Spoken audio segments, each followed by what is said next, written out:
One of the more common complaints I hear in regards to some of the games, mostly Fallout 4, is a forced background story for the protagonist. There are many who wish to opt for as little background as possible. Just how important is a blank slate protagonist?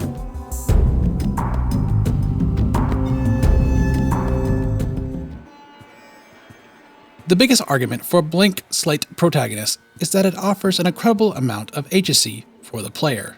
By offering nothing as far as history goes, the player can make up their own. Do you want your protagonist to be from the NCR, a Brotherhood deserter, a believer in habology, a mole man secretly plotting world domination? With an empty canvas, you can, because there's nothing to say your protagonist doesn't, didn't, can't. But not just history. With a blank slate protagonist, there's usually an allowance for one to put down their own motivation and thoughts. This is something that's a little harder to do with Fallout due to the dialogue choices largely dictating what you're specifically saying, in comparison to, say, some of the older Elder Scrolls titles, where you chose a specific subject and can make up your own method of how you asked a question. That's not to say a player can't come up with a reason for why they phrased a question a certain way, but it does take away some freedom. The blank slate largely is dependent on mental justifications of the player. It's respecting player choice by offering nothing more than a vessel for the player to inhabit each time they visit the game's world. Ultimate freedom means ultimate emptiness. The less there is, the more headspace can take over.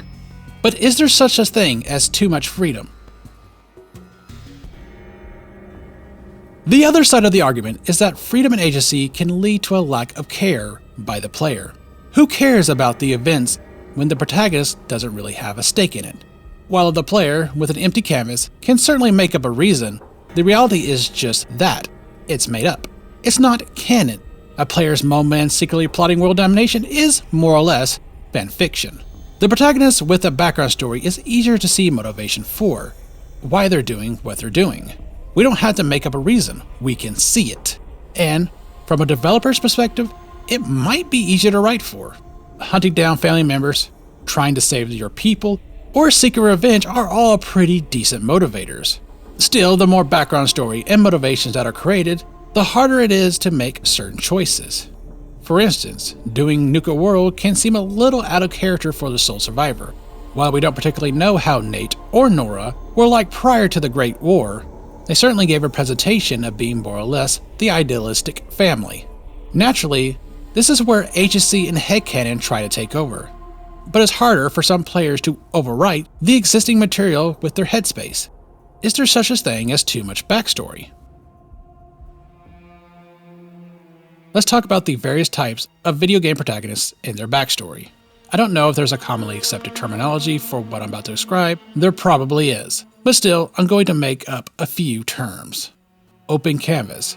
These type of characters have nothing to them. No history, no emotion, no motivation. They're all self-justifications. Multiple choice canvas. These type of characters have history, but history that you can actually choose. I was born here, my father did this, I did that, etc. Other characters can react to some of this history, giving it more in-world validation than open canvas, but it still does allow for some agency. Family history canvas. This type really only has 2 points of history that you cannot control: your family and where you're from. In that sense, perhaps, it's the most realistic. After all, in real life, you do not get to choose where you're born and who you're born to. Otherwise, we all be some rich guy's kids. But other than that, it allows a great amount of freedom.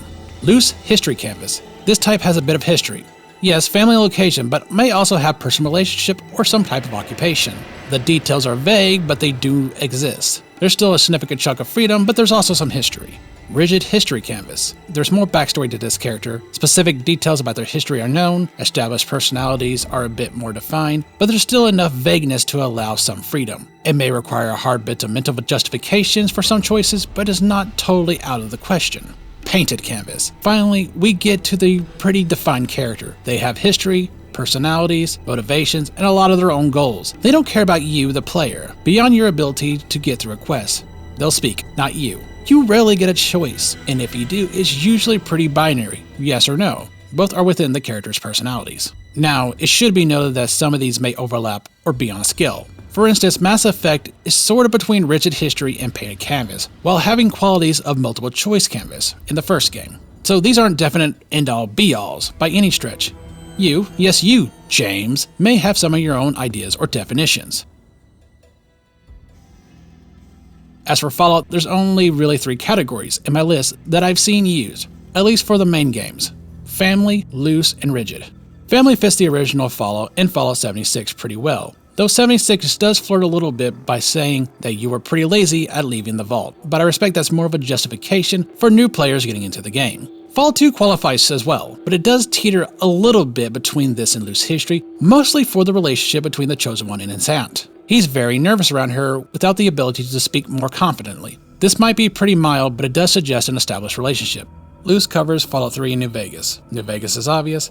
You took a job as a courier. The justifications for how you did and how you got captured by Benny and the Cons is left up to the imagination, but it is there. There's no established history beyond a few courier jobs, but you can make player canonizations for them. Ulysses does give a bit more insight into one particular job via his Bear Bull rambles, and mention the player has been around other places such as Vault City and New Reno, but it's all still fairly vague enough for reasoning. Fallout 3 is interesting. The growing up gameplay focuses pretty heavily on family ties, but it does establish an age for the player. The 18th birthday is when James leaves and sets the main quest in motion. It does play pretty heavily into personal relationships before you leave the vault. Amada is always your friend, Butch is always your enemy.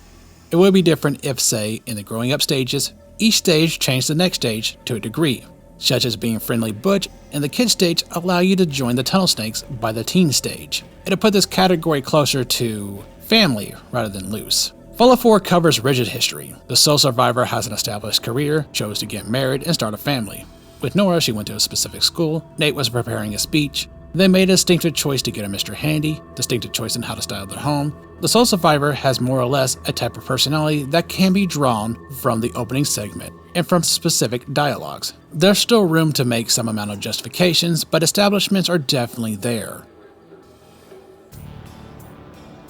I believe multiple choice will work pretty well for a Fallout game.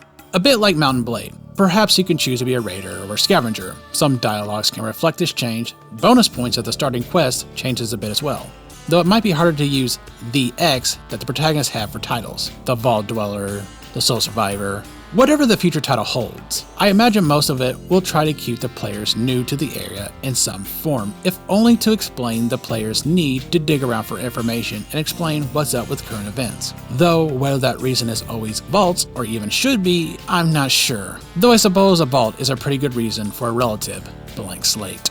I mean, that's why you always start as a prisoner in Elder Scrolls. Hey, you. You're finally awake.